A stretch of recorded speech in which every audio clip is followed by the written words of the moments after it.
Hey, friends, it's Mike Florak here for Black and Gold Happy Hour Sports Talk. We are very, very thankful for last week's show with down at the Spot Bar with JoJo D'Albert and all of his friends celebrating the awesome 40-year run that JoJo had at the Spot Bar.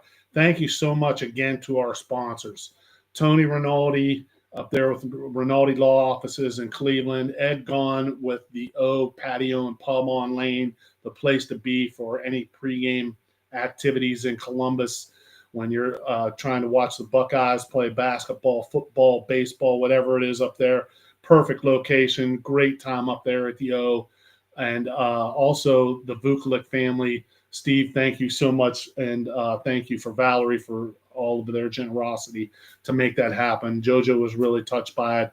Thanks to Greg Brown, Howard Carnell, and of course to Dan, our engineer, who made another terrific show. If you didn't get a chance to see that, go back and see that one. We're really excited about continuing to do this and figuring it out on the way as we do it, just like we did with the podcast. Reno Suckox was able to come in and say some good words about his old friend JoJo, and we had a good time with it. Reno was on a tight schedule, so we had to adapt, adjust, and improvise. And that's the same thing that we're doing here with the Black and Gold Happy Hour Sports Talk podcast. And I want to talk a little bit this time. We'll get into my recruiting segment at the end of this, but big week in sports here. The Steelers are off to a fantastic start, 4-1 tonight. They have a big divisional matchup with the Bengals, and of course Joe Burrow's out, but they did trade for Joe Flacco. There's a little bit of consternation about why would the Browns part with a guy who started their season as a starting quarterback and trade him to a divisional rival. So this will be the second time in NFL history that two quarterbacks who are over 40 years old are going to start and face off against each other with their respective teams. So it's Joe Flacco against Aaron Rodgers. Ought to be a great game tonight. You can throw all the records out the window when you're talking about the AFC North matchups. The Steelers have been playing pretty well.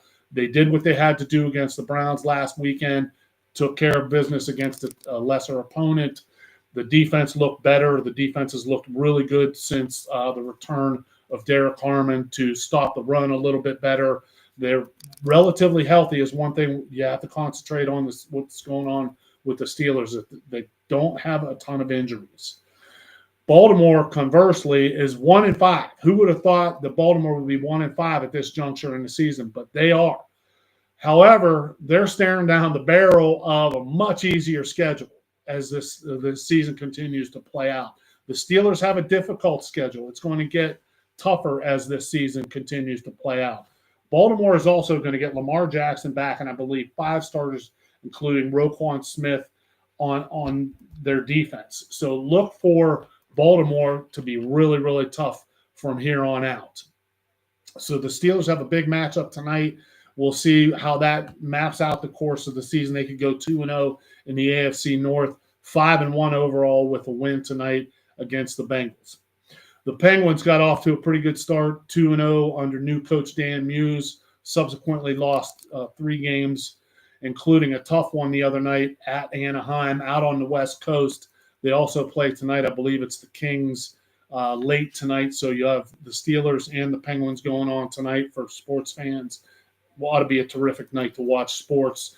And we'll continue to monitor the Penguins' progress once we get to back with Phil Bourque, and Phil returns from the West Coast, and we'll continue to watch the Penguins and how their season unfolds with a new coach and a lot of young players who have looked good. Ben Kendall's looked good. They also have Harrison Brunick on the back line, has played pretty well overall, and of course Evgeny Malkin's off to a really good start. Sidney Crosby's off to their usual thing. When is Father Time going to catch up with any of these guys?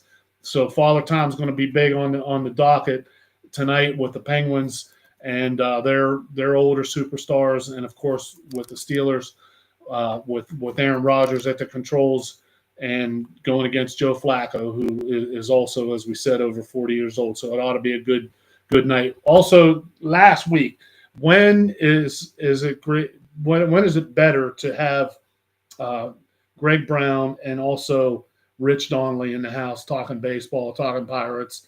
Just so good to get together with all the stories that Rich has. Thank you so much to Rich and everything that you do for everybody out in the community. You're such a great ambassador for Steubenville. You're a great ambassador for the Pirates, and we'll look forward to continuing to talk with you whenever we get a chance. So thanks to Rich for making last week's show very special, and we'll look forward to continuing to follow whatever the offseason brings with the Pirates here.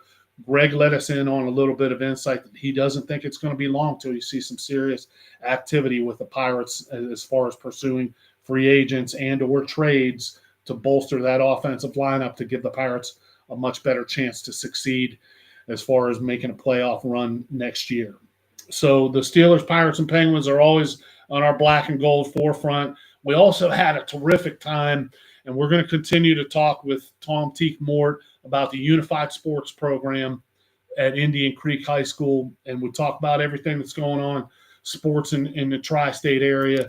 One of these Unified Sports, one is the Unified Sports Programs at Indian Creek. Where does it get any more pleasant than to see the way that these student athletes who would not get an opportunity to participate otherwise are now getting a chance to live out a dream and play on the fields that all the other kids get to play on because of this Unified Sports Program. So we'll continue to talk to Teak in the future and see how that goes about. But there's many things that we'll continue to talk about, and we've got some interesting guests lined up for the future. We'll continue to keep you updated on how that's going to go and when those guests are going to be available. Want to talk as we end up most of our shows on recruiting. And today I was on the phone for about a half hour with one of my college teammates. He's got a son who's a real good high school player, and they're trying to figure out the recruiting process and how the communication should go and what do we do about the showcases? Do we go to all of them? And I want to touch today a little bit about having frank conversations with your child. And there's certain things that you have to do to steer your child and not necessarily manipulate. It's to steer them and to get them to understand here's who you are when you look at players who play your position if you want to move on. And if you're, for instance, if you're a bigger athlete and you don't move great, you're probably not going to be a wide receiver. You're probably not going to be a point guard. You're probably not going to be a middle infielder. So to come to terms with that early and to say, you know, I'd rather play Division I at a position other than what my dream is, because college coaches are going to see me in that position because of my body type. And let's face it, God gives you what he gives you. And my body type wasn't going to let me be a shortstop. It wasn't going to let me be a defensive back.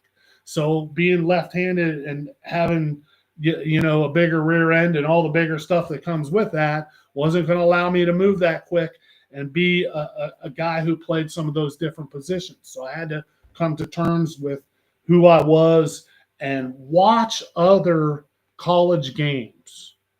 Watch the schools play their games and their practices that you're considering.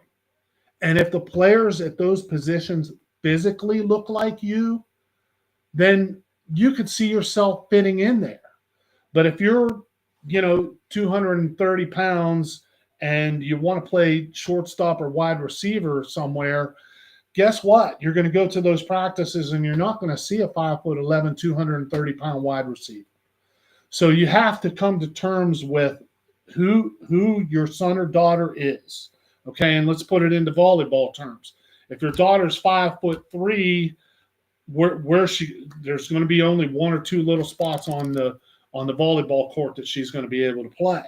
Okay, so go and watch the competition. Go and watch the practices of some of the colleges that your son or daughter is thinking about attending and see where you fit physically. And don't be afraid to adapt and say, you know what? I might have been a linebacker in high school, but I've got some quickness and I'm 185 pounds. So I'm going to have to change my mindset and think maybe I could play safety at the college level. You have to be open to that. And college coaches are in the business of projection.